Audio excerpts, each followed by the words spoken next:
The morning Matilda Cooper buried her husband, the sky above the Cimarron Valley turned the color of a bruise, purple and swollen at the edges, and the horses in the far paddock stood perfectly still, as though they too understood that something irreplaceable had been taken from the earth. That was the spring of 1878, and Matilda was 31 years old with rough hands, a straight back, and the kind of grief that does not make a sound. She did not weep at the graveside, not because she did not love Thomas Cooper, she had loved him with the whole of herself, but because she was already calculating $240 in the tin behind the kitchen stove, a leaking roof over the barn, 40 acres of good grassland along the creek bottom, 3 mares and a stallion named Goliath who was the finest piece of horse flesh in Colfax County, New Mexico, and who had been Thomas's singular pride and obsession for the 7 years they had been married. Thomas had died of a fever, sudden and without ceremony, the way death often came in those years and in that country. He had gone to bed on a Tuesday complaining of a headache, and by Thursday morning Matilda was a widow with a son named Jacob who was 9 years old and a daughter named Ruth who was 6. There was no one coming to rescue her. Her own family was back in Missouri and Thomas's people were in Ohio, and none of them had the means to do anything but write letters full of polite sympathy and suggestions that she sell the land and come home to something smaller and safer. Matilda read those letters once and fed them to the cook stove. She had come to New Mexico as a bride at 24, and this valley had become her blood and her breathing. The grass along Cimarron Creek turned gold in the summer heat, and the Sangre de Cristo Mountains rose up at the eastern edge of the sky like a promise that something permanent existed in the world. She was not leaving, not for grief, not for poverty, not for anyone's concern. What she did instead was work. In the months after Thomas died, she learned everything he had known about horses and then learned more on top of it. She read every book she could find, badgered every rancher in the valley with questions, and spent long evenings in the lantern light studying the lines and angles of Goliath until she understood him the way a sculptor understands marble. She discovered that she had an instinct for it, a natural feel for the way a horse moved, the way it thought, the conversation that happened between animal and human when both parties were paying attention. By the summer of 1879, she had bred Goliath to her 3 mares, and produced 2 foals of such exceptional quality that word began to move through the county. By the fall of 1880, she had sold 4 horses at prices no one expected a widow woman to command, and she had used the money to hire a hand named Ernesto Vega, a Mexican man of 50 with a weathered face, and a gift with young animals that bordered on the supernatural. By the spring of 1882, the Cooper horses were known from Cimarron to Raton and south as far as Santa Fe. Cattle ranchers wanted them. The Army had sent a representative twice. A man from Denver had come down specifically to buy a mare that Matilda had named Patience, and he had paid $170 for her without flinching, which was a price that made even Ernesto whistle through his teeth. Matilda built a proper barn with good timber she had hauled from the mountains. She repaired the house roof and added a room for Jacob and Ruth. She planted a kitchen garden and an apple orchard of 12 trees. She hired 2 more hands, young brothers named Cayo and Domingo, and she paid them fairly and on time, which in that part of the territory in those years was not something every employer could say. She was not happy, precisely. She missed Thomas in a way that had no cure, but she was alive in the fullest sense of the word, and the horses gave her something that grief could not take away, which was purpose. She had not thought about loving anyone again. The idea felt abstract and distant, like a star you can see but cannot reach. She was busy, and she was adequate to herself, and she had Jacob and Ruth who needed her completely. There was no room in her chest for anything new.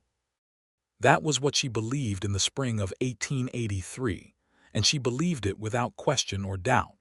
Right up until the afternoon, a dusty rider came through the gate on a road-worn roan and asked to speak with whoever was in charge of selling horses. Frederick Barnett arrived on a Thursday afternoon in April with red dust on his coat and honest exhaustion in his face. He was 36 years old, broad through the shoulders, with dark hair that had begun to go gray at the temples and brown eyes that held a directness Matilda noticed immediately. He was not the kind of man who looked away from things. He rode into the yard, dismounted cleanly, tied the roan to the post, and walked toward the barn with the unhurried confidence of someone who has spent enough years outdoors that the land no longer intimidates him. Matilda was in the paddock beside the barn, running a young bay gelding through a series of turns on a long line. She was wearing her working clothes, a canvas skirt, a plain cotton blouse, her hair pinned up under a wide-brimmed hat, and she was covered in the fine red dust of the day's work. She saw the stranger come into the yard and continued what she was doing, completing the full pattern with the gelding before she looped the line and walked to the fence. "Afternoon," she said. He had stopped a respectful distance from the paddock rail, watching the gelding with the focused attention of someone who actually understood what he was seeing. He did not look at Matilda right away, which she noted with a small amount of approval. People who knew horses always looked at the horse first. "Good afternoon, ma'am," he said, and his eyes came to her then. "My name is Frederick Barnett. I was told in Cimarron that this was the Cooper Ranch and that you sold horses." "You were told correctly on both counts," she said. "I am Matilda Cooper. What are you looking for?" "A working horse," he said. "Something with bottom and good sense. I run cattle up on the Mesa de los Viejos, about 12 miles northeast. I have been making do with a string that is too old and too tired, and I need something that can work a full day in rough country without falling apart on me." Matilda studied him for a moment. He was calm and still in the way of a man who did not need to fill silence with noise. She appreciated that. "Come and look at what I have," she said, and unlatched the paddock gate. She showed him 6 horses that afternoon, 3 geldings, 2 young mares, and a 4-year-old gray stallion she had not yet decided to sell. She showed him each one carefully and honestly, pointing out their strengths without exaggeration and their limitations without apology. The gray stallion she showed him only because he asked to see it after noticing the animal in the far paddock, and she told him flatly that it was not available. Frederick did not argue or push. He looked at what she showed him and asked sensible questions. He asked about their feet, which told her he had owned horses long enough to know that feet were where a working horse most often failed. He asked about their dispositions in bad weather, which told her he had ridden in enough storms to respect the question. He ran his hands along their legs with a practiced economy of motion that was neither rough nor fussy. He settled on a 6-year-old gelding Matilda called Copper, a deep chestnut with a white star and 3 white socks, 15 hands 2 inches, with good wide feet and a way of moving over uneven ground that was almost dainty in its precision. "What are you asking for him?" Frederick said. $85, Matilda said. He did not wince and he did not bargain. He simply nodded as though the price confirmed something he had already calculated. "That is fair for a horse of his quality," he said. "Yes," she said, "it is." Something in the directness of her answer made the corner of his mouth move, not quite a smile but close to one. "I don't have the full amount on me today," he said. "I can give you 30 now and ride back in 2 weeks with the rest." "I don't usually hold horses on partial payment," she said. "I understand that," he said. "I'm not asking for a favor. I'm asking if you would consider it for someone who intends to honor their word." She looked at him for a moment. He met her gaze without flinching. There was nothing slick or calculated in the way he said it, no performance of trustworthiness, which was, she had learned, the surest sign of trustworthiness itself. 2 weeks, she said. "If you haven't returned by then, I sell him to the next person who comes." "That's more than fair," he said. He paid her the $30 and she gave him a receipt, which she wrote out in her careful schoolteacher's handwriting at the kitchen table while he stood in the doorway of the house, hat in his hands, and looked at the mountains the way people sometimes do when they do not know they are being watched and their real face comes out. She gave him the receipt and he thanked her and left. She watched the roan carry him down the road until the red dust swallowed both of them. "Who was that?" said Ruth from behind her, and Matilda turned to find her daughter standing at the kitchen window with flour on both hands and an expression of 9-year-old curiosity. "A buyer," Matilda said. "Go finish the biscuits." But that night, after the children were in bed and the house was quiet, she sat on the porch with a cup of coffee and found that her mind kept returning to the directness of his eyes and the way he had looked at the mountains. She told herself it meant nothing and went to bed. 2 weeks came and went, and he did not return. Matilda waited 3 extra days out of something she would not have been able to name clearly, and then on the 4th day she considered selling copper to a rancher from Rayado who had been asking about the gelding. But before she could send word, she heard hoofbeats in the yard and looked up from the barn to see Frederick Barnett riding in on his roan, and there was something pulled and tight about his posture that spoke immediately of difficulty. He dismounted and she could see that he was moving carefully, favoring his left side. "Mr. Barnett," she said. "Mrs. Cooper," he said. "I apologize for being 4 days late. I had a situation on the mesa that I could not leave." He reached into his coat and produced an envelope, the remaining $55 and an additional $10 for the inconvenience of the wait. She took the envelope and said, "What kind of situation?" He paused, and she could see him deciding how much to say. "One of my hands was hurt badly by a steer," he said finally. "I was the only person close enough to help him, and getting him to the doctor in Cimarron took time and some difficulty." "And your side?" she said. He looked mildly surprised that she had noticed. "The steer caught me too before I caught him," he said. "Have you seen a doctor?" "I'm fine," he said, which was what every man in Colfax County said about injuries that ranged from mild to catastrophic. Matilda looked at him for a moment. His color was reasonable but not good, and there was a tightness around his eyes that she recognized as the controlled expression of someone managing genuine pain. "Come inside," she said. "I will look at it." He began to object and she cut him off without violence. "I have patched up 2 hired hands and a 9-year-old boy in the past 3 years, she said. "I am not offering you medicine, Mr. Barnett. I am offering you practical assistance, which you are free to decline if you are too proud. But you have ridden 12 miles on a horse with an injury that you have not had properly seen to, and I would not send any person or animal away from this ranch without having done what I could for them." There was a silence. "That's generous of you," he said. "Thank you." She brought him into the kitchen and had him sit at the table while she collected her medical supplies. Jacob, who was 14 now and serious-faced, appeared in the doorway and regarded the stranger with careful attention. Matilda introduced them briefly. Ruth came in, looked at Frederick with complete openness and said, "You look like you hurt yourself," with the frank directness of children that adults spend years unlearning. "Ruth," Matilda said. "It's all right," Frederick said, and he actually smiled at that, a real one, and it changed his face considerably. "I did hurt myself," he told Ruth. "Your mother is being very kind." "Mama's always kind," Ruth said, as though reporting a known fact. "But she doesn't always let people inside unless she thinks they're good." "Ruth," Matilda said again, more firmly, and Ruth retreated with the particular unconcern of a child who has said exactly what she intended to say. Frederick's injury was 2 cracked ribs and a deep bruise across his left flank that had gone yellow-purple and spectacular. She wrapped his ribs efficiently with strips of linen bandage, and she could feel the warmth of him and the controlled stillness with which he held himself while she worked, not the frozen stillness of fear, but the deliberate stillness of a person who is used to enduring discomfort without making theater of it. "How long have you had the ranch on the mesa?"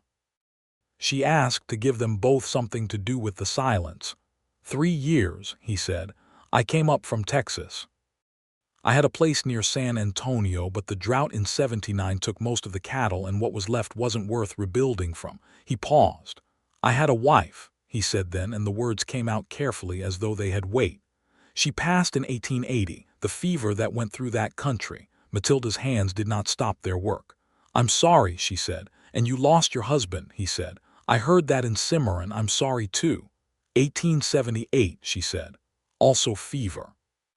It takes the best ones sometimes, he said quietly. It does, she said, and tied off the bandage. She made coffee and he stayed longer than either of them planned. He ate the supper that she made, at her invitation, and he sat at the table with her 2 children and ate without pretense or performance, talking with Jacob about cattle work in a way that was neither condescending nor falsely collegial man to young man, straightforward and real. Jacob, who was not easily impressed, asked him 3 questions about managing cattle in rocky terrain and listened to the answers with genuine attention. After the children were in bed, Frederick helped Matilda wash the supper dishes, which she had not asked him to do, and which he simply began doing without comment, as though it were the obvious thing. They stood at the kitchen basin in the lamplight, and the comfortable quiet that had somehow assembled itself around them over the course of the evening was neither awkward nor manufactured. It simply was. You have made something remarkable here, he said. I had the foundation, she said. Thomas bought the land and bought Goliath. I built from what was already there. That's not modesty, that's accuracy, he said. But the accuracy leaves out a fair amount of what you have actually done. She looked at him. I heard about the Cooper horses before I ever came to your door, he said. In Cimarron and in Springer and in Raton. People don't talk about them the way they talk about a widow's horses. They talk about them the way they talk about the best horses in the valley, which is apparently what they are. I work hard, she said. Most people work hard and don't accomplish what you have accomplished, he said simply. She finished the last dish and set it on the shelf.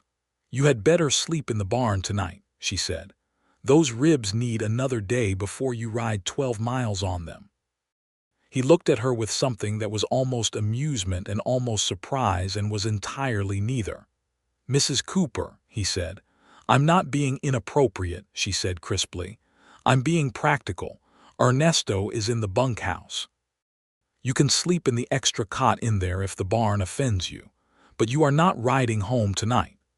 He accepted with a grace that did not involve elaborate gratitude, which she appreciated, and in the morning he was up before she was and had already fed the horses by the time she came to the barn in the gray light before sunrise.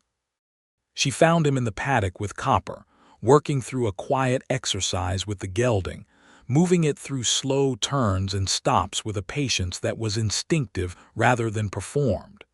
She stood at the fence rail and watched him for a while without his knowing she was there. He was good with horses.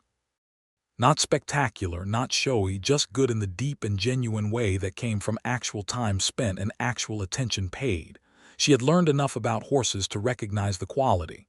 You have a feel for them, she said. He turned and found her at the rail without startling. My father was a farrier, he said. I grew up around them. It shows, she said.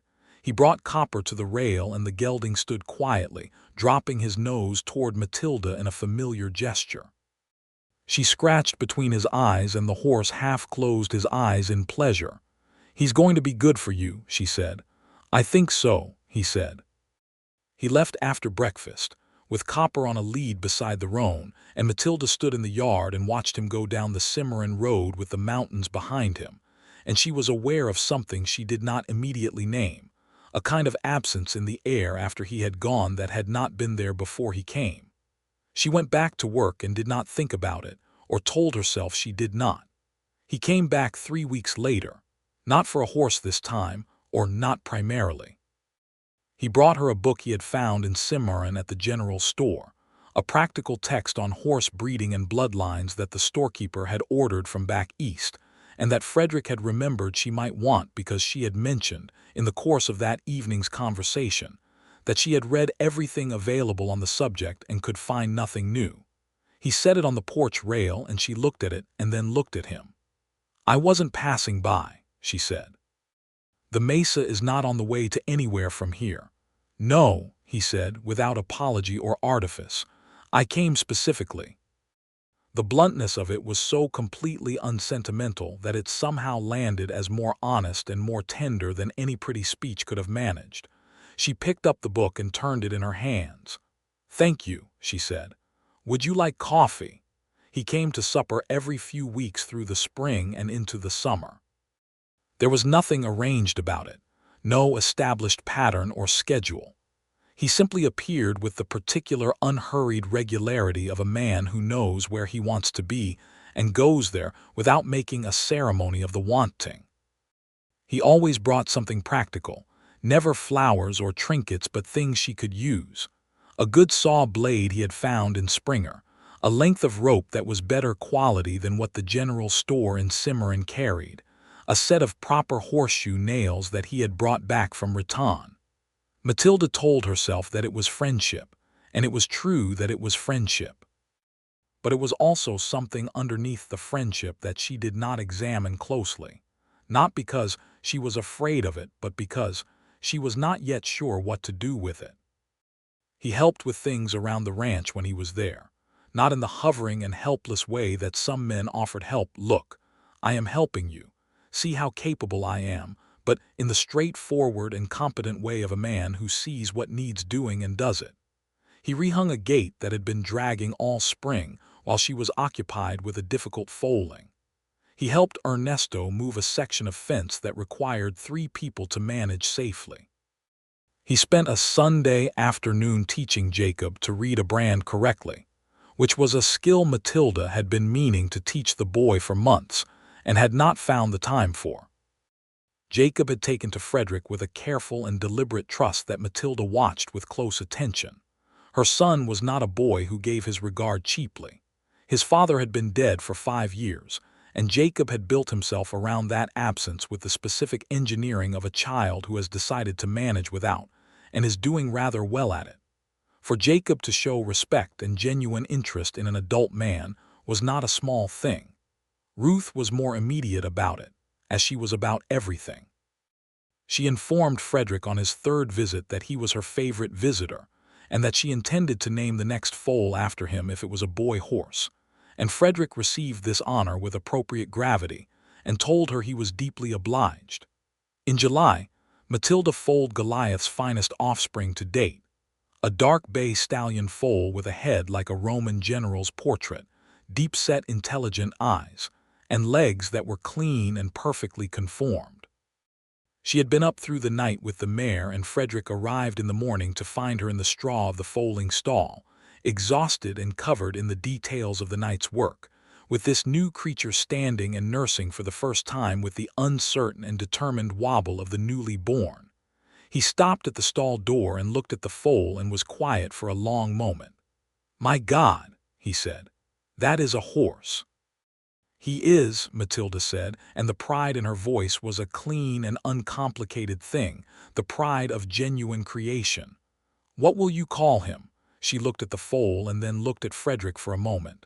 "Valor," she said. "I have been thinking about it for months." "That suits him exactly," Frederick said. She stood up and her legs were stiff from the cold stall floor, and she swayed very slightly with the exhaustion of the long night. Frederick was at the stall door, and he reached out and steadied her by the arm, one hand on her elbow, and for a moment they were standing very close in the dim morning light of the barn with the mare and the new foal behind them and the smell of clean straw and horse around them, and neither of them moved immediately. "Thank you," she said, and her voice was quieter than she intended. "You should sleep," he said. "I know," she said, and neither of them moved for another moment, and then she stepped back and the ordinary world reassembled itself around them. He stayed that day and handled the morning chores so that Cayo and Domingo could check on the fencing repairs, and so that Matilda could sleep for 4 hours in the middle of the day. She did not ask him to, and he did not announce that he would. He simply did it. When she woke, she went to the kitchen and found that he had also made a pot of stew from what was in the larder, and that Jacob was sitting across from him at the kitchen table helping him write a letter to a cattle buyer in Springer, because Frederick, she discovered, could read adequately but wrote slowly and with difficulty, having had less formal schooling than he would have liked. She stood in the kitchen doorway and watched her son, and this man bent together over the letter, Jacob's careful handwriting moving across the page, while Frederick dictated and occasionally corrected himself, and something turned over slowly and permanently in the center of her chest.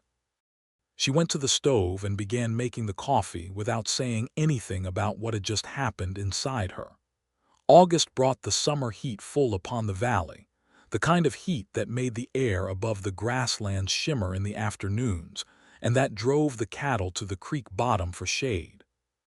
Matilda was busy with training 3 young horses simultaneously, and with a negotiation she had been conducting by letter with a man in Santa Fe who wanted 4 of her horses for cavalry remount purposes, which was the largest single sale she had ever attempted. Frederick came on a Saturday in the middle of the month and found the ranch in the organized chaos that large projects produced. Ernesto was working with one of the young geldings in the round pen.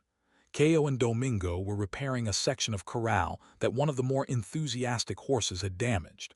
Matilda was at the kitchen table with papers spread before her and a pen in her hand, and a look of concentrated frustration on her face that she turned toward Frederick when he came to the door.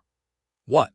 she said, with the distracted directness of someone whose mind is entirely somewhere else. "I came at a bad time," he said. "You came at a complicated time," she corrected. "Come in. I could use another pair of eyes." She had been working through the logistics of getting 4 horses to Santa Fe, which involved either driving them overland herself or arranging transportation by rail from Springer.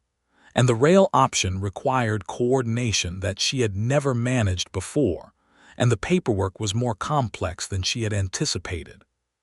Frederick sat across from her, and she laid out the problem, and he thought about it carefully and asked good questions, and they worked through it together at the kitchen table for 2 hours, with the afternoon light shifting through the window and coffee growing cold in their cups.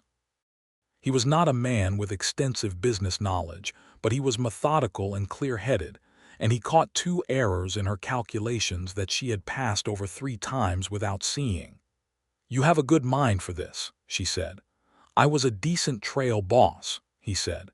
"It's not so different, moving animals from one place to another without losing any of them to chance or stupidity." She laughed at that, a real laugh, and he looked at her in a way that he had not looked at her before, or perhaps he had, and she had not allowed herself to see it.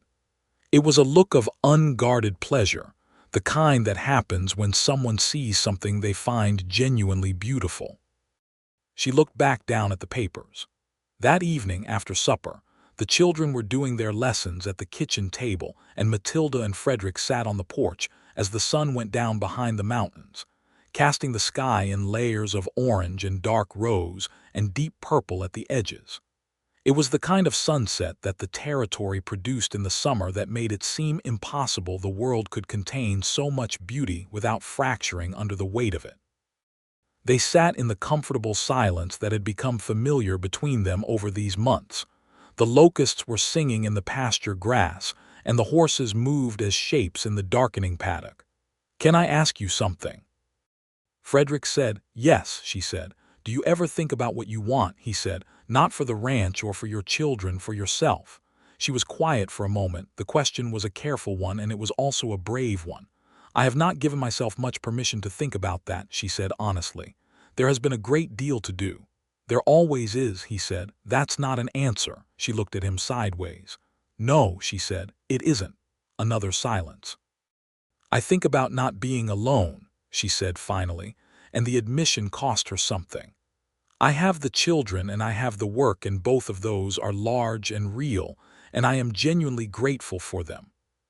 But there is a kind of alone that neither of them can fix." She paused. "I think you know what I mean." "Yes," he said quietly. "I do." The sun finished setting and the first stars appeared. "What do you want, Frederick?" she said, and used his given name for the first time, which she had not planned and which hung in the air between them with more weight than she had intended. He turned and looked at her directly in the last of the evening light. "I think you may already know the answer to that," he said. "I want to hear you say it," she said, which surprised her as she said it. "I want to be here," he said. not visiting here. I want to sit on this porch every evening and talk about the horses and the children and the work and whatever else there is to talk about. I want to not ride 12 miles home in the dark when supper is done." He paused. "I want you, Matilda. I have been wanting that for some time, and I have been respectful of it because I did not know if you were ready to hear it." The directness of it was so completely him that it made her throat close for a moment. No poetic speeches, no dramatic declarations, just the plain and honest statement of what he wanted, laid on the table between them like a hand of cards turned face up. "I am not the woman I was when Thomas was alive," she said. "I have become someone harder and more particular. I have strong opinions about horses and money and how things should be done. I have noticed," he said, and there was warmth in it. "I am not going to be a quiet and accommodating wife," she said. "I have built this ranch and I intend to keep building it. I would not want you to be anything other than what you are," he said. "And for the record, I have a cattle ranch on a mesa and no interest in taking over someone else's operation. We would be two people with two separate enterprises who happen to also love each other." "Happen to," she said. "Chose to," he corrected, and held her gaze. She looked at him for a long moment. The stars were coming out fully now, scattered across the sky with the particular extravagance of the New Mexico night, and the horses were quiet in the paddock, and somewhere in the house she could hear Ruth ask Jacob a question about their arithmetic and Jacob's patient answer. And all of it, the stars, the horses, the children, the man sitting beside her in the evening dark, felt like the answer to a question she had been asking for 5 years without knowing she was asking it. "I need time," she said. "I know," he said. "I'm not going anywhere." He did not press her after that night. He came to the ranch with the same quiet regularity, and was the same person he had always been, steady and helpful and genuinely interested in her and her work. And he did not treat the conversation on the porch as a thing to be circled back to and argued from. He simply continued to be himself, which was, she understood slowly, exactly how you showed someone that you meant what you said. September came, and with it the successful completion of the Santa Fe sale. 4 horses loaded onto rail cars at Springer and delivered south in good order. The Army buyer wrote her a letter of such enthusiastic praise that Ernesto read it out loud at supper, and then pinned it to the barn wall beside Goliath's stall, where it remained for years. The money from the sale was more than Matilda had ever had at one time. She sat with the bank draft for a long time at the kitchen table in the evening after the children were asleep, and she thought about Thomas and what he had given her, the land, the stallion, the beginning of everything. And she thought about what she had built from that beginning, and she thought about the next 5 years and what they might become. She thought about Frederick. In October, the first cold came down from the mountains, and the cottonwoods along Cimarron Creek turned gold all at once overnight in the way that cottonwoods do, as though they have been practicing the whole summer and one morning simply do it. Matilda took her coffee out to the porch early that morning and looked at the gold in the trees and felt something settle in her that had been unsettled for a long time. She sent a message to Frederick's ranch by way of Domingo, who was riding to the mesa for other reasons that day. The message said, "If you have time on Sunday, I would be glad of your company." It was not a declaration, but she thought he would understand it as one, because he was a man who understood what things meant beneath what they said. He came on Sunday morning in clean clothes, his hair combed, riding a different horse than the roan, a young bay that she recognized as a horse she had sold him in August to replace a mare that had gone lame.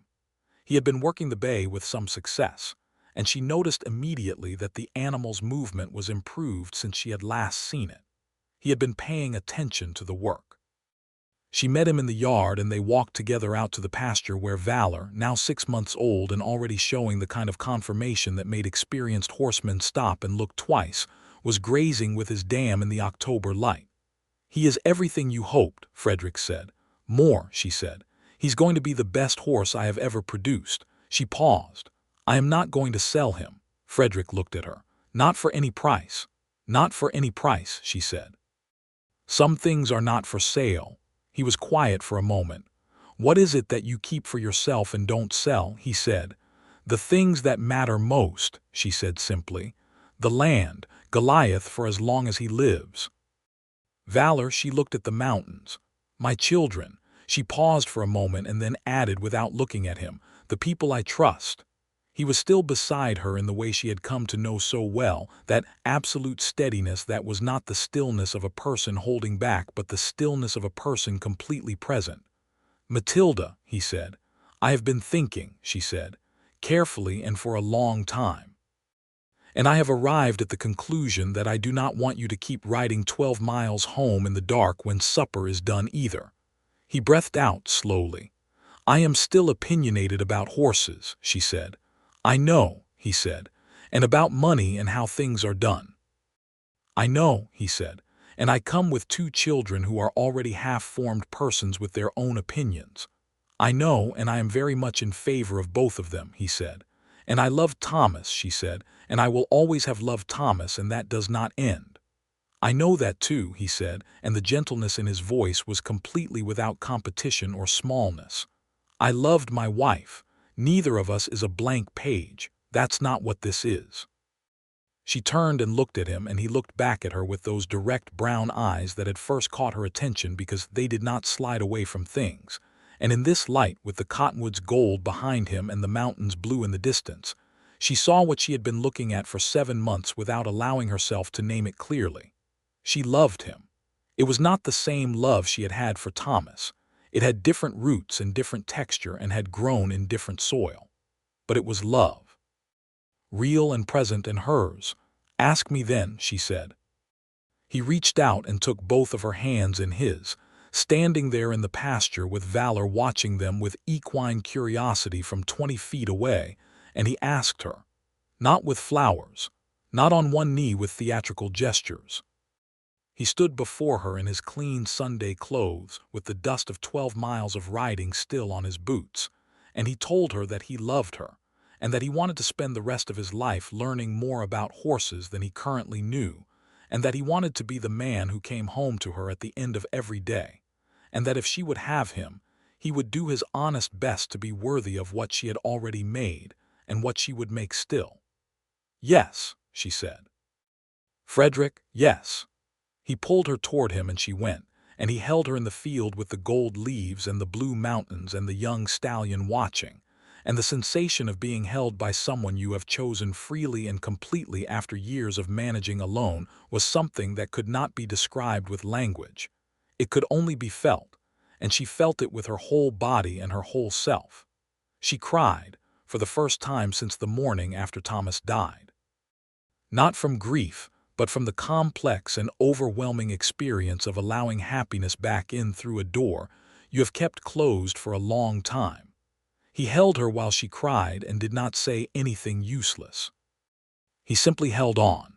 They were married in November of 1883 at the Cimarron Church, a small and practical ceremony that was nonetheless the most attended wedding the town had seen in 2 years, because word had gone around that Matilda Cooper, who had taken a dead man's 3 horses and 4 years of relentless work and turned them into the finest breeding operation in the valley, was marrying Frederick Barnett from up on the mesa, and people wanted to see that.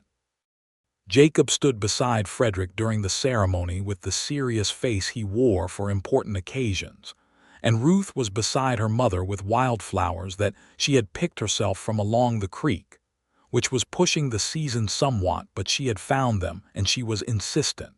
And since they were nearly fresh enough, Matilda had accepted them without argument.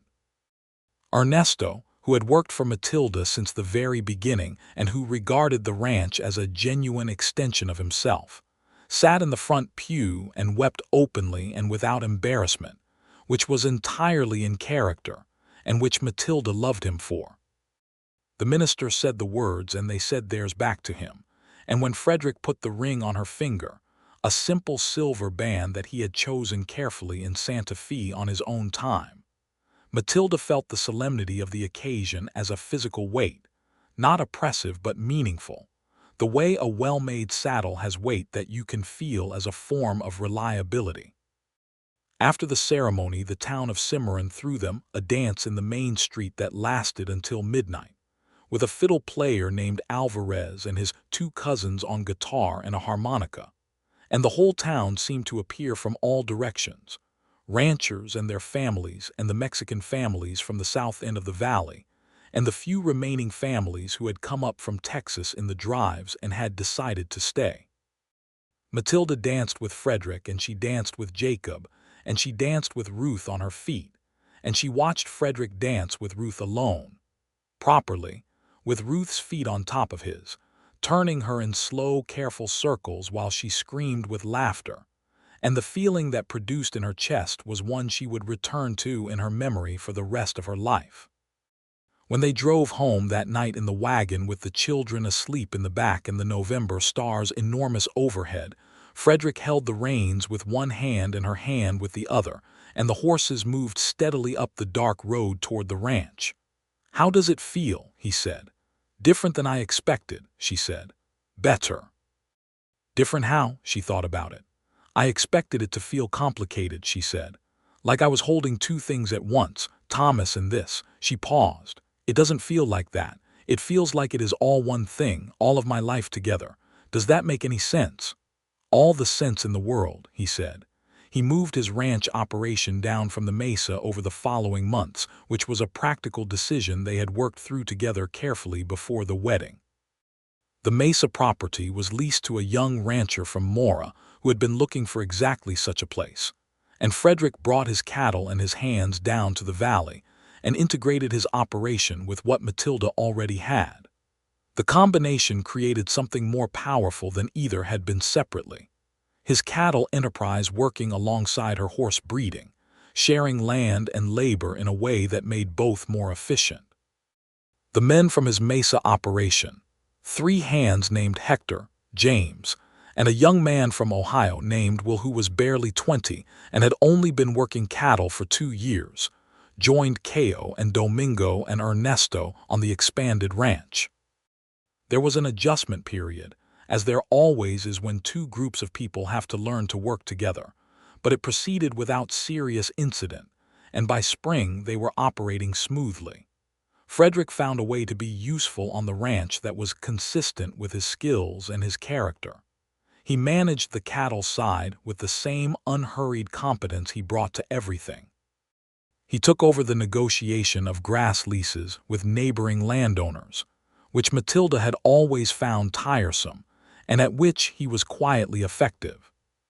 He handled the financial bookkeeping, which was work he did slowly but accurately, and which freed Matilda to spend more time on the horses, which was where her greatest skill and her greatest pleasure lived.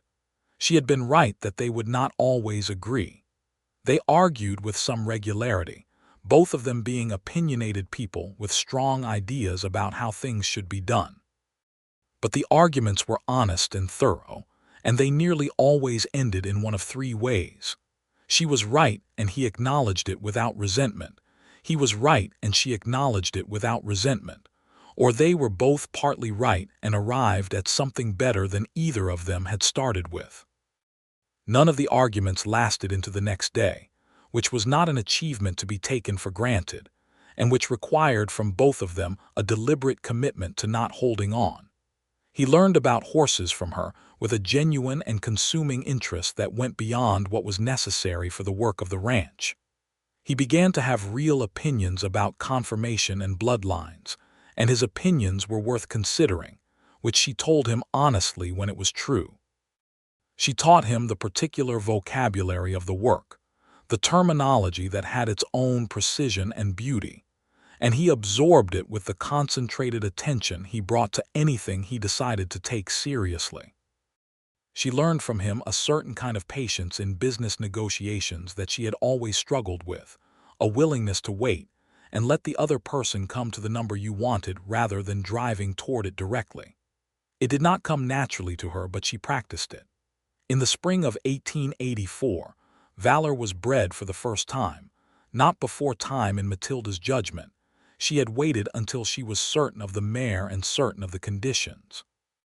The resulting foal, born in April of 1885, was everything the pairing had promised, A dark bay filly with Valor's deep chest and the refinement of his dam, and with something extra in her eyes that Matilda recognized as exceptional intelligence. She named the filly Constancy. The year 1885 brought them their own child, a boy born in February during a snowstorm that blew down from the mountains and kept the roads closed for 3 days.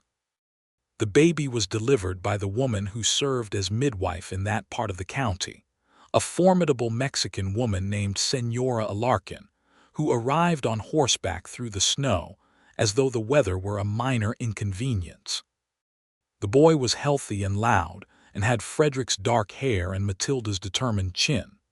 They named him Thomas Frederick Barnett, Thomas for the man who had started everything and Frederick for the man who had come after. And when Matilda told Frederick that was what she wanted to call the boy, Frederick was quiet for a moment, and then said it was the finest name he had ever heard, and Matilda could see that he meant it completely. Jacob was 16 when his half-brother was born, and he held the baby with a careful gravity that was very much in character, studying the infant's face as though memorizing it. Ruth, who was 13 and had long since decided that Frederick was a permanent and welcome part of her life, immediately began educating the baby on the subject of horses from approximately the 3rd day of his existence, which was optimistic but showed intention. Jacob was 19 when he told his mother and Frederick that he wanted to study law. He had been reading every legal text he could find for 2 years, borrowing books from the office of the lawyer in Cimarron, and corresponding with a college in Kansas City that had been recommended to him. The plan was specific and serious. He had been building toward it with the same methodical patience that Matilda recognized as one of the qualities he had inherited from her. Frederick listened to Jacob lay out his plans at the kitchen table one winter evening in 1888, with the same thorough and respectful attention he would have given to a business partner. When Jacob was done, Frederick looked at Matilda, and she looked at him, and something passed between them that did not need words. "We will help you get there," Frederick said to Jacob. "Your mother and I both." Jacob looked at him for a moment. "I know you will," he said. "I only wanted to tell you properly." He left for Kansas City in the fall of 1888, and the day they saw him off at the rail station in Springer, Matilda stood on the platform and watched the train take her eldest child away to his future, and felt the specific mix of pride and loss that defines the moment a parent understands their work was done well enough that the child can leave. Frederick's hand found hers on the platform, and she held it hard. "He is going to be remarkable," Frederick said. "He already is," she said. Ruth's path was different but no less decided. She had grown up with the horses in her blood as thoroughly as her mother had, and by the time she was 16, she was doing real training work under Matilda's direction with a skill that went beyond instruction. She had the instinct, the same gift that Matilda had, and in some ways it was more natural in Ruth because she had grown up inside it rather than coming to it through grief and necessity. When Ruth was 20, in 1894, she told her mother that she wanted to start her own breeding program, a separate but related enterprise focused on a different bloodline horses bred specifically for the cattle work of the territory, rather than for the cavalry remount market that had been the core of Matilda's sales for more than a decade. The Army contracts were still strong, but the range was changing. The cattle industry was shifting with the enclosure of the open range, and Ruth's instinct about where the future market was going was sound. Matilda did not merely agree to the plan. She helped finance it, contributed a mare and a gelding from her own string, and spent 3 months working through the breeding strategy with Ruth at the kitchen table in the evenings, the way she and Thomas had once worked through much simpler problems in a much younger time. Frederick watched the two of them at the table one evening with his coffee in his hand and his 3-year-old son asleep in the chair beside him, and he had the particular look of a man who cannot quite believe the luck of where he has ended up. "What?" Matilda said, catching the look. "Nothing," he said, "only thinking." "About what?" "About the fact that there are going to be 2 Cooper women breeding horses in this valley, and that Colfax County is not prepared for what that means," he said. "Barnett women," Ruth said without looking up from her papers. "One of each," Matilda said. "It was the same year, 1894, that Goliath died. He was 23 years old, which was a good long life for a stallion of his use, and he died in his stall on a clear October morning while Matilda was on the other side of the barn. Ernesto found him first and came to her with the news in the careful way he had always brought her the hardest things, quietly and directly, and with the respect due to something truly important. She sat with Goliath in the stall for a long time. She thought about Thomas buying him as a young stallion from a rancher in Texas in 1875, 3 years before they came to New Mexico, and about the way Thomas had talked about that horse with the particular reverence men reserve for animals they consider perfect. She thought about the first breeding she had done with him after Thomas died, terrified and determined in equal measure, and about the foals he had given her over the years that had become the foundation of everything. Valor was in the paddock outside, 19 years old and still magnificent, still breeding, carrying his father's qualities forward into a new generation that Matilda was already shaping with the same deliberate vision she had been bringing to the work for 15 years. Frederick found her still in the stall when the afternoon had gone long and came and sat on the straw beside her without asking if she wanted company, because he had known her long enough to know when she needed presence rather than the absence of it. "He built this," she said. "You built this," he said gently. "He was the beginning. Thomas and he were the beginning," she said, "and then I built it." "Yes," he said, and his arm came around her. "And you are still building it."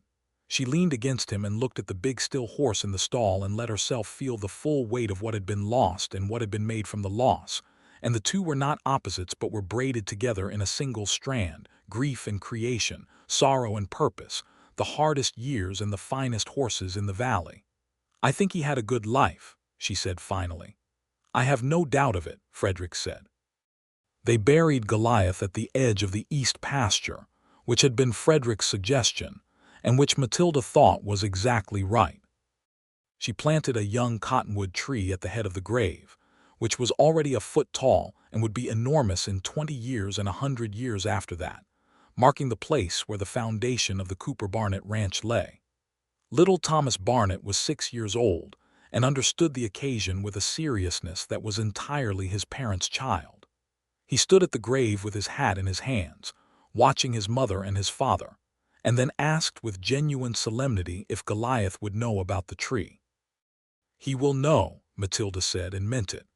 By 1895, the ranch was known up and down the territory. The Santa Fe ring and its corruptions, and the land grant disputes that had made so much of northern New Mexico so dangerous in the previous 2 decades had, by the time Matilda and Frederick had built their life together, settled into a kind of uneasy resolution. The worst of the violence was over. Maxwell land grant disputes had played out through the courts, and the territory courts had not always been just, and Matilda knew that because she had seen what had happened to families around them in the years since statehood debates began. She had watched Mexican families who had held their land for generations lose it to legal mechanisms they could not afford to fight, and she had watched Ernesto mourn the loss of his cousin's family land in the south of the county with a grief that made her own losses feel comparatively fortunate. She and Frederick had made a deliberate point of the honesty of their dealings, paying fair wages, dealing fairly in their purchases and sales, not participating in the land grab schemes that had enriched some of their neighbors through means that could not bear examination. It had cost them some business over the years, because there were men who preferred partners who would look the other way. They had both agreed without extensive discussion that the loss of that business was not a loss they mourned. Ernesto retired from active ranch work in 1896 at the age of 68, his body having finally declared its limits after decades of refusing to acknowledge them. He did not go far. He built a small house on the southwest corner of the ranch land, on a piece of ground that Matilda had long ago told him was his for as long as he wanted it. And he spent his days in the way that men who have worked all their lives sometimes spend their retirement, by continuing to do exactly what they had done before, but more slowly and by choice, rather than by obligation. He still came to the barn every morning to look at the horses. He always would. Matilda did not try to stop him, and never would have. Cayo and Domingo had both married by then, Cayo to a woman from Mora and Domingo to a woman from a family near Rayado, and both of them had children who sometimes came to the ranch with their fathers and who grew up thinking of Matilda Barnett as something between an employer and an aunt, which was a relationship all parties seemed comfortable with. Will, the young man from Ohio who had come down from the mesa with Frederick, had stayed with the ranch all these years and was now in his mid-30s, a solid and experienced hand who had become in some ways the operational backbone of the cattle side of the enterprise, while Frederick handled more of the business and planning aspects. Jacob wrote from Kansas City, and then from Denver where he had established a law practice, long letters full of news about his cases and his life and his growing family. He had married a Kansas City woman named Clara in 1891, and they had a son of their own now, born in 1893, named Thomas after the grandfather and great-grandfather he would never meet. He came home when he could, which was at least once a year, and when he came, he spent mornings in the barn watching his mother work with the horses with the same look of admiring attention he had had as a child. Ruth's separate horse-breeding enterprise had proved as sound as her instinct predicted.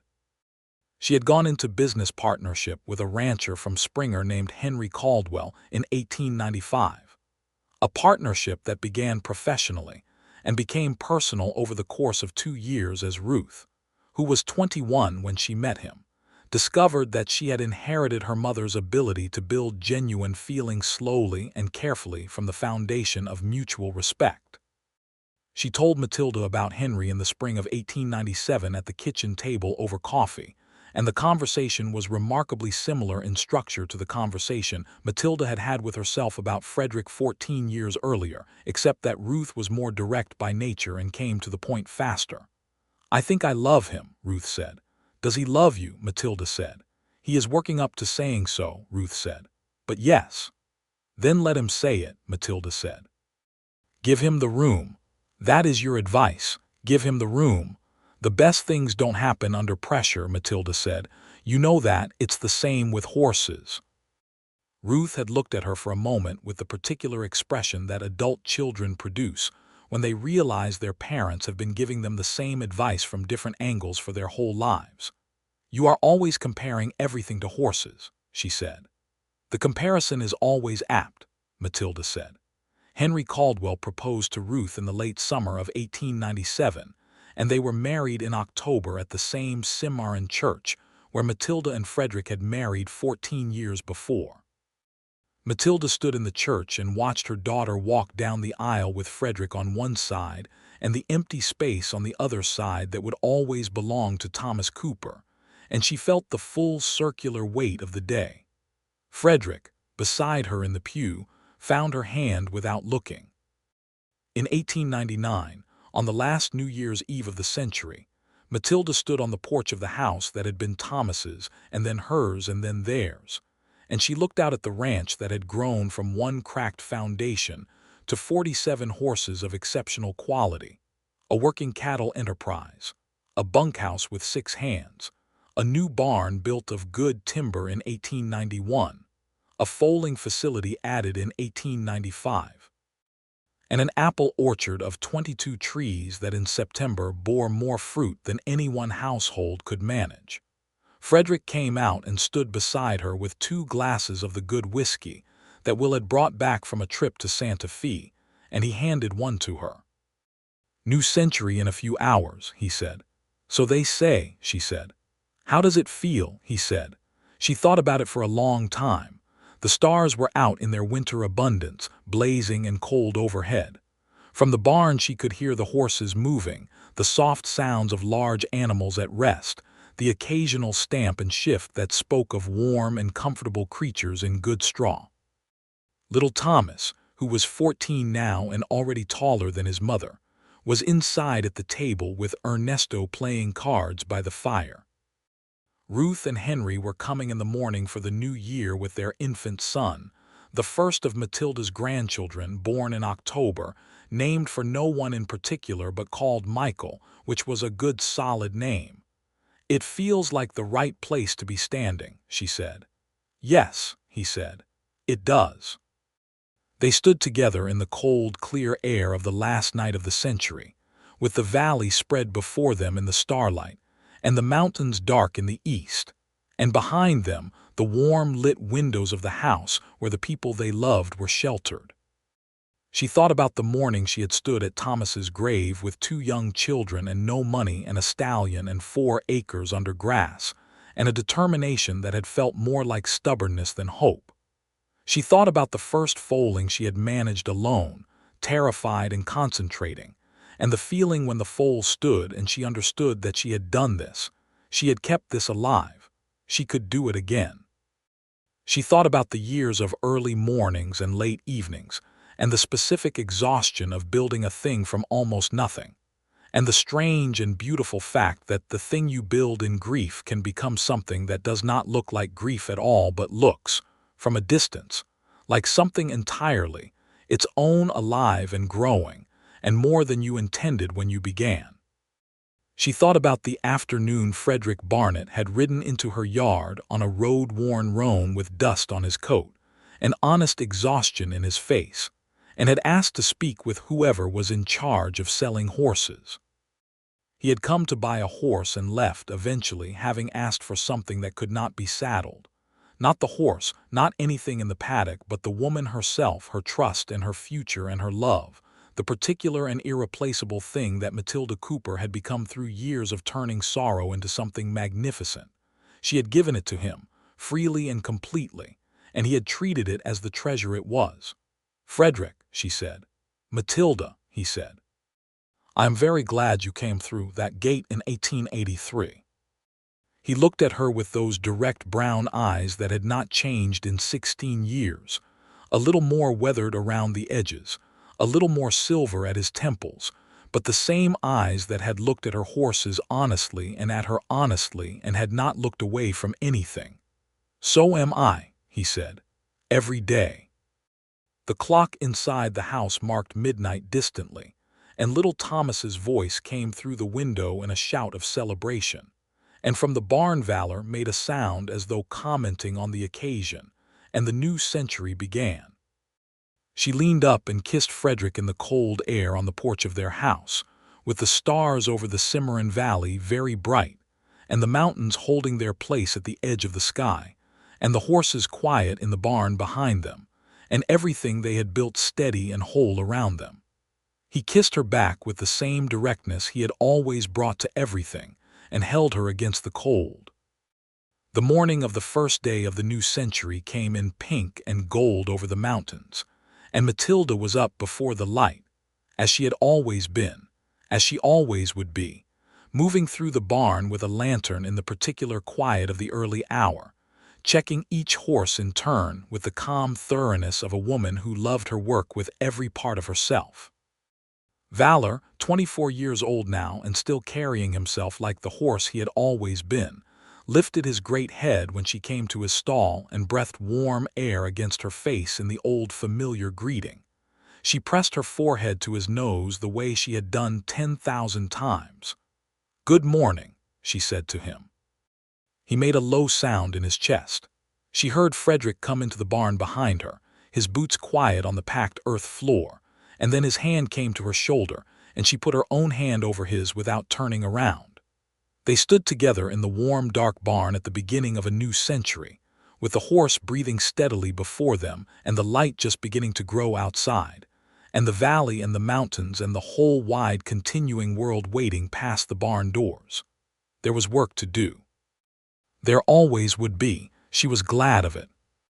The April of 1901 brought a letter from Jacob in Denver. He had been appointed to a district judgeship, which was news that arrived at the supper table and produced from Frederick an expression of pure uncomplicated pride that made Jacob's absence feel momentarily small against the enormity of what the boy had become. Matilda read the letter twice, and then set it on the table and pressed both hands flat against the wood and breathed for a moment. Thomas would have been proud, Frederick said, and he meant both of them, father and son, the name they shared and the line it marked. He would have, she said.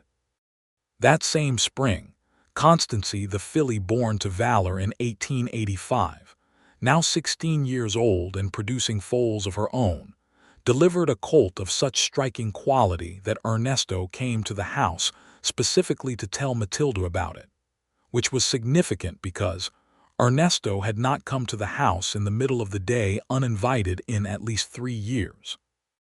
He stood in the kitchen doorway in his old hat and his working clothes and said, "Señora Matilda, I think you need to come and see what is in the foaling stall," with such particular gravity that Frederick set down his coffee and came too.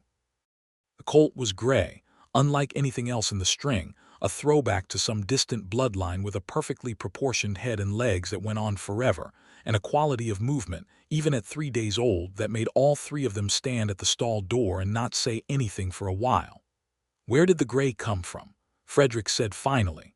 "His great-great-grandmother on his dam's side was a gray," Matilda said.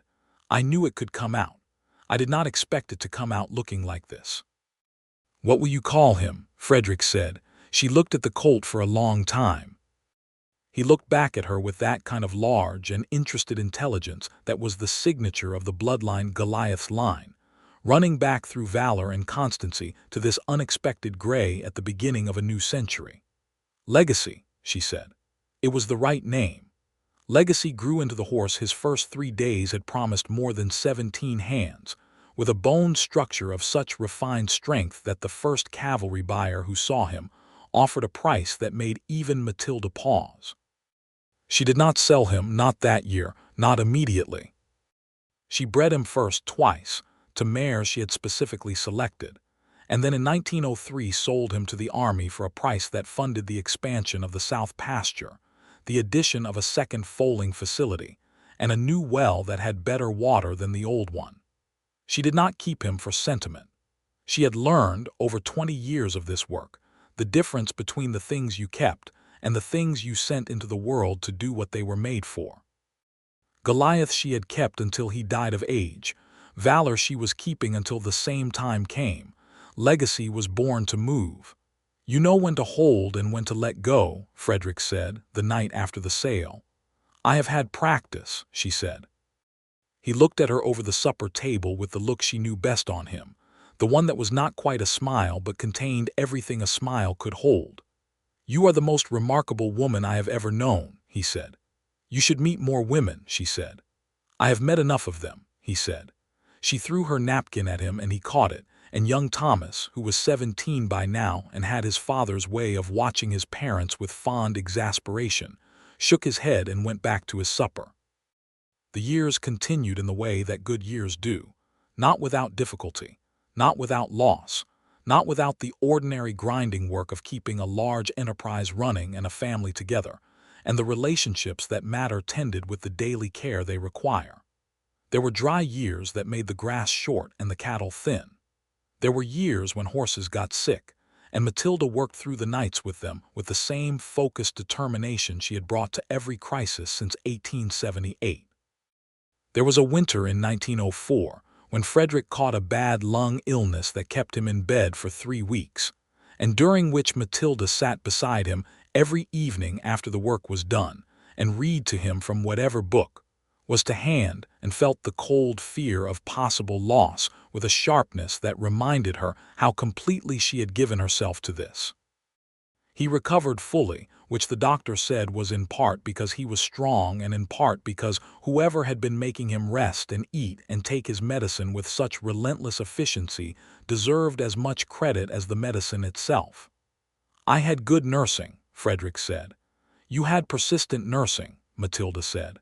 "That too," he agreed. Thomas Frederick Barnett who bore his two fathers' names and something of both of their characters, grew into a young man who wanted cattle and not horses, which Matilda accepted with good humor and absolutely no judgment, because she understood by now that people found their own versions of the work and their own versions of the passion, and what mattered was that they found something true to themselves. Thomas left at 20 to work on a cattle drive going north into Colorado, which was not the furthest a young man had gone, but was far enough to mark the beginning of his own story, separate from his parents. He wrote regularly and came back for the Christmas of 1905 with a young woman from Pueblo named Frances who had steady gray eyes and practical hands, and who looked at the horses in the paddock on her first morning at the ranch with the particular attention of someone who is genuinely interested rather than merely polite. "She is going to be fine," Frederick said to Matilda quietly. "She already is fine," Matilda said. Thomas and Frances were married in the spring of 1906 in a ceremony at the ranch itself, on the east lawn with the mountains behind them, which was a style of wedding that Matilda would not have chosen in 1883, but that suited these two entirely. Ruth and Henry came from Springer with their 3 children, Michael the eldest, then a girl named Eliza, and a newest boy called Joseph who was 3 years old, and spent the wedding reception attempting to climb the paddock fence with the purposeful determination of a child who knows what he wants. Jacob came from Denver with Clara and their son, who was 13 now, and had Jacob's serious eyes and his grandmother's determined chin. The family filled the ranch house and the bunkhouse and the yard, and made the kind of joyful noise that large gathered families make, which is sometimes overwhelming and always, in retrospect, the thing you would choose over the quiet. Matilda stood at the edge of the gathering in the late afternoon light and watched her family, the whole accumulated fact of it, the people who had come from loss and hard work and the specific alchemy of love chosen deliberately, and Frederick found her there as he always did, and stood beside her as he always did. "I keep thinking about that day you came through the gate," she said. "I was hoping you hadn't forgotten it," he said. "I will never forget it," she said. "You rode in on a tired horse looking for a good one." "I found several good ones," he said. "You found a gelding named Copper and you found adequate companionship," she said. "I found the finest horses in the valley," he said, "and I found you." She looked at him and the afternoon light was kind to him and to both of them, gold and warm and honest. "You asked for something that couldn't be saddled," she said. "I did," he said, "and I gave it to you." "You did," he said, "and I have been grateful every day of my life since." She took his arm and they stood together in the gathered warmth of the late afternoon, with the mountains at their backs and the family before them, and the horses in the paddock making their quiet sounds, and the whole of everything they had made from grief and work and trust, and the particular courage of loving again when love has cost you, spread out before them as solid and as real and as enduring as the valley itself. The cottonwood tree over Goliath's grave at the edge of the east pasture was 22 years old that spring and stood 30 feet high, its first green leaves catching the April light. Matilda Barnett was 59 years old and had not stopped working, had not stopped building, had not stopped caring with her whole self about the horses and the land and the people she loved. She would not stop. It was not in her to stop. Frederick was 62 and silver-haired fully now, and had never been better looking in her estimation, and she told him so without embarrassment, because at this stage of things there was no virtue in not saying what you meant. "You are biased," he told her. "Completely," she agreed. "That does not make me wrong."